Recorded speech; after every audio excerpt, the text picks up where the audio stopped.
Okay, so here we're working through the segmental cat cow. Now the goal of this is to improve range of motion and control through each vertebral segment as we go through flexion and through extension. Now, as a habit or just over our daily lives, we end up hinging more through some segments than the other. So we're going to work through this to try and regain some control and range of motion over those segments. So we can either start off in flexion or extension. So I'll get David to start in flexion. We'll be lifting all the way up to the sky. Now, once he's here, you'll notice that he has a little bit harder time flexing through this spot. So we'll be looking at that when we come back up here again. We'll start from the pelvis and slowly tilt into extension. So slowly tilt your pelvis this way without moving our upper spine.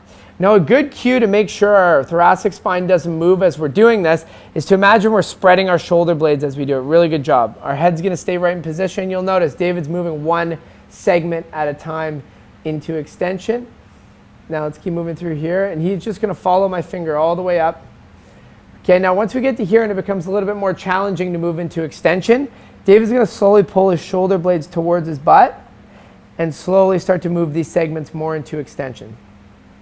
Now, a good way if you're filming yourself doing this exercise to see whether or not you're actually moving into extension is you'll see your shirt will wrinkle one by one as we come all the way up. Let's keep going. Now, as we get to higher levels, not going to move the head yet. We're slowly going to shift our center of gravity forward over our hands. Good job. And that'll allow us to move a little bit more into extension through here. And then lastly, moving into the cervical spine, we'll slowly move through here into extension as David lifts his head. Good work. Now, we're going to hold this for 2 to 3 breaths. So taking some deep breaths, getting comfortable in this position, making sure our shoulders are staying back. Great work. Now we'll move from the top back up in the opposite direction. So David's slowly going to unwind, pulling his pelvis posteriorly and then flexing his lumbar spine. Now, to make sure we're not just breaking into this segment, in his thoracic spine, we're going to lock those shoulder blades down and hold this position. So slowly flex the lumbar spine here without moving through here. Keep going, keep moving into me, keep going one by one. And now through here.